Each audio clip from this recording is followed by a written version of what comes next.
welcome to my channel. In today's video, I want to share my experience getting laid off from an e-commerce startup late last year. I had learned a lot from this experience and I guess 2022 in general. So I would like to share all of that with you.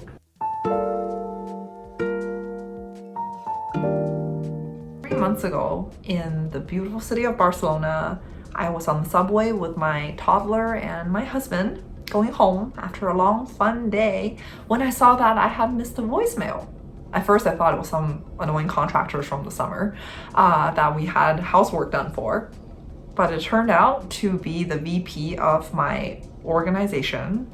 And in the call, he informed me that due to the macroeconomic conditions and a lack of discretionary spending, the company had made the very difficult choice to sunset the PMO, which was the name of the team that I was on, and that included the elimination of my role. He told me he's really sorry to be reaching out on vacation and to call him back when I had the chance. I had been laid off. Now, I'm not sure if I was still on some vacation high at the time. But when I first heard the news, I was like, oh my God, I don't have to work anymore? That's kind of awesome. And then reality quickly hit about 3 minutes later when I had my husband listen to the voicemail, and he looked at me as if I just ate the last bite of his favorite croissant. And he's like, Jen, I told you so. You should have looked in the summer. You see, we knew the startup hasn't been doing well for months now. I can't go into too much of that for obvious reasons. Due to a number of personal things that I was dealing with in the summer, I didn't have the mental capacity to job hunt, even though I kind of knew I should have. And so when the layoffs first hit the company in June, I still had this blind sense of safety, thinking, hey, I was working with C-suites all the time, I was getting positive feedback, I'm safe from layoffs. And that blind sense of safety continued even after other companies started laying people off later that year. So back to the subway ride, ended up getting back to the Airbnb, put my toddler to sleep, called the VP right away. He picked up immediately and informed me again of the decision that affected my role as well as my entire org up to the director level, and told me the detail of my severance package, which for a startup is okay and not so great compared to a lot of the bigger companies. So it was actually about 6 weeks of pay and 6 months of health insurance. And so he apologized again for having to have this conversation with me on my vacation, and he hung up. And just like that, the reality was really hitting me. And one of the first things I did was actually reach out to my old manager from my previous company. I worked at Amazon before, and so I reached out to him right away. All the roles were frozen, including the full-time role that I had lined up.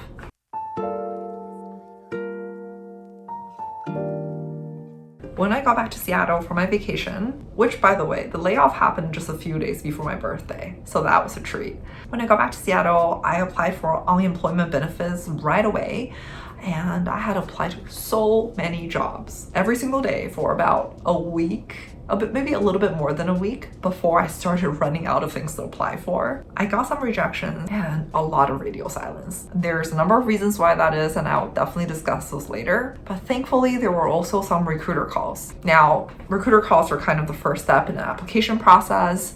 You submit your resume and it gets screened. The recruiters call you to discuss your experience, your comp expectations before moving you on to the hiring manager interview, and then a full loop with the rest of the team. At the time when I was looking, which was around November, December of last year, there was still a decent amount of positions on the market, and I was getting a sufficient amount of callbacks to still have hope that, hey, maybe I'll be able to find a full-time job by the end of the year. It was also around that time where I found a loophole that I could actually join my old company as a contractor, even though all the full-time roles were frozen. So I thought that was a good backup option that I could take if nothing works out. The turning point was when I was very close to receiving an offer from a large payments tech company, and suddenly got a message from the recruiter saying that they had paused recruiting on that role.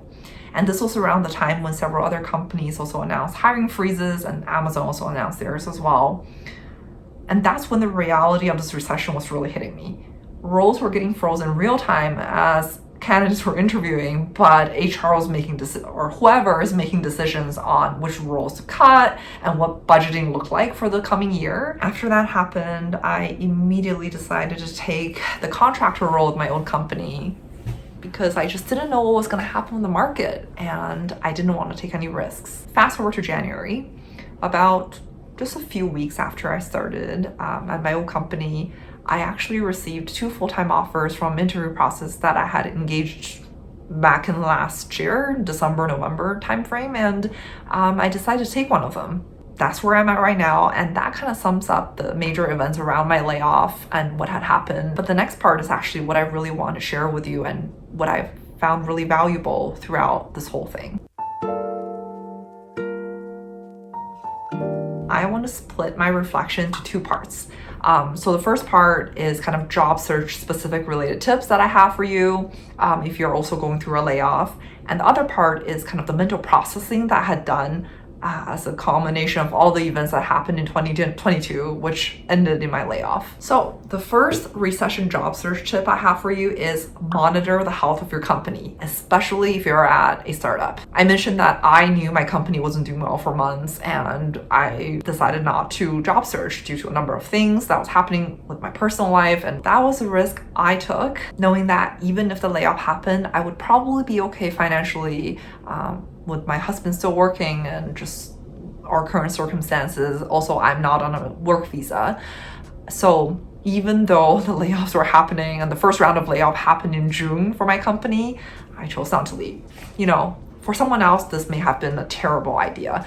And there are always some telltale signs of things happening, whether it's you're in a department that allows you visibility into seeing how the company actually is doing, or if you have friends in these departments, including accounting, HR, or if you go on Blind and someone who knows someone's posting about these news, I would take all of that into your consideration, evaluate your current position in the company, and think about whether it's worth your time to start actively searching. And this is closely tied to my second job search tip, which is always assess and maintain your marketability. Regardless of whether you decide to look for a new role or not, I think it's always a good idea to just go on the job market and search for your role, your specific level, and what are the job descriptions saying for these different companies that you may want to work for. How do you position yourself and develop your skills in the current position that you're in so that you are ready to interview and ready to apply for these jobs when the time comes. You always want to keep your resume updated, especially at a time like this, and specifically looking at what are the skills other employers who are still hiring are looking for that you may not have and you may have a potential to develop. My next tip is leverage all your connections and all the platforms. Human capital is the truest wealth. Reach out to old employers. I had a friend that asked me, was it awkward reaching out to your old boss where you just resigned literally less than a year ago? To me, it really wasn't. I think being genuine and transparent with either your old manager or posting something on LinkedIn saying that you're open to work or asking a previous colleague or friend for a referral, all of that is what's going to increase your reach and help you up your chances of finding a job. My last tip is tailor your resume and don't be too selective. There are tons of tips online on how you can optimize your resume for ATS, which stands for Applicant Tracking System, and is a tool that many companies use to screen out candidates for the right skill set. When I was informed of my layoff on vacation, I made the mistake of applying to a lot of things on my phone with one resume and not tailoring it, which I suspect has to do with why I got a lot of radio silence for a lot of positions. And in fact, all the callbacks that I had gotten were when I had the chance to tailor my resumes once I got back to Seattle. Make sure you're looking for those tips online on how you can include the keywords and spend the time to read through all the job descriptions to add the right key terms. Also, related to this point is don't be too selective. In my first few days of searching, I don't know where I got the idea, but I was looking at companies being super selective about which company I want to work for next. I went on Glassdoor, looked at employee reviews, I tried to check out the salary ranges, and did all this research before I even applied. And that was a giant waste of time, which I'm sure not a lot of you would have done anyway, but just making sure that you don't become too selective at a time like this, because you learn way more with a recruiter call on the position and the company than what you can learn from employee reviews, for example. So the position that I ended up taking was actually with a company that I almost didn't apply for. The role sounded a little bit off from what I was originally hoping for, and so I almost didn't apply to it. But I figured, hey, the company sounds kind of interesting. It's actually a gaming studio, and I don't know anything about the industry, and maybe I misread the role, and maybe I'll learn something new about the role. So I applied, and during one of my loops for this role, I had the chance to speak to the CFO, who, after learning about my experience, decided to route me to another role that is way more aligned to what I was looking for in my career. If I had been super selective and went off what my original expectation of a job would be, I would have never applied and not landed this current job that I have. This sums up my general recession job search tips. But to be honest, in my opinion, the hardest part of handling any layoff is actually the mental aspect of how to deal with uncertainty. The first part is emotional, and that's the why me? Why me? Was it performance related, and how was this decision made?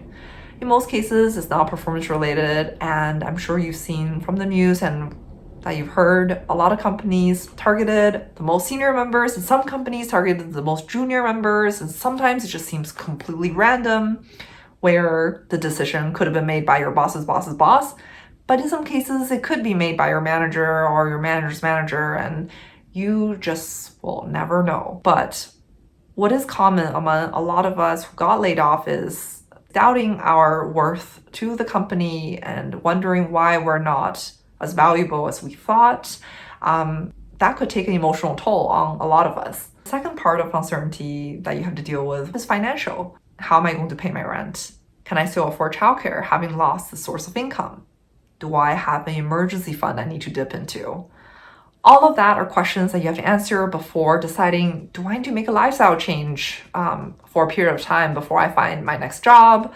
And how does this layoff affect me financially in the short term and long term? The third part is practical. Do I need to move back with my parents if I'm a new grad and I got laid off? If you're on a visa, the uncertainties around where you will work and where you will live. To me, this is the hardest part of uncertainty that you might have to deal with, because you could be left with no choice depending on your financial and immigration status. There's only one way to deal with all this uncertainty, and is to embrace it. A psychotherapist named Phil Stutz, whose work I deeply admire and respect, has said, there's 3 aspects of reality that nobody gets to avoid: pain, uncertainty, and constant work. Those are things you're just gonna have to live with, no matter what. What will make you happy is the process. You have to learn how to love the process of dealing with those 3 things. I mentioned briefly that this summer I had to deal with a lot of personal things, and honestly a lot of it was house-related things that affected our health and finances, and it seems like every time something got fixed, another thing broke. All of those things were extremely anxiety-inducing. I felt like I had essentially put my life on hold because I couldn't deal with uncertainty of what could be wrong next, and my defeatist attitude honestly really affected my relationship with my family, my friends, and just my ability to be present in the moment, and life just wasn't enjoyable. But after reading Stutz's work and internalizing the fact that uncertainty truly will always be a part of everyone's lives, and so will pain and hard work, it's up to us to make all these crappy things that happen into something that can help you grow, because pain is actually the best way to grow. Now, I'm not saying that everyone needs traumatic events in their lives in order to grow, but just in your own life, think back to that heartbreak, that failed interview, the passing of a loved one. All those are events that you can use to empower yourself, empower your own life, instead of getting stuck in a maze of pain from the past. You might think, well, Jen, it's easy for you to say embrace uncertainty. you're not on a visa, you don't need this income, and hey, you found a job. As someone who has struggled with anxiety for years on and off, where there were times I felt like someone took remote control and put my life on pause, this belief that you can turn any obstacle into something amazing is the main thing that gets me through the crippling anxiety of not knowing what could be wrong next. It's up to ourselves to build a reality which empowers us to make the most of this process of pain, work, uncertainty. It's a big part of what gives life meaning, and it's precisely these most difficult events that present us with the most opportunity to grow as a person. I really hope that this video was able to provide you with some perspective. Whether you're going through a layoff or not, leave a comment below if any of this resonated with you, and I would love it if you could subscribe to my channel where I will share more of my experiences and thoughts as a working mom in tech and as a fellow human being just trying to figure out her place in this world. Thanks so much for watching, and I'll see you next time.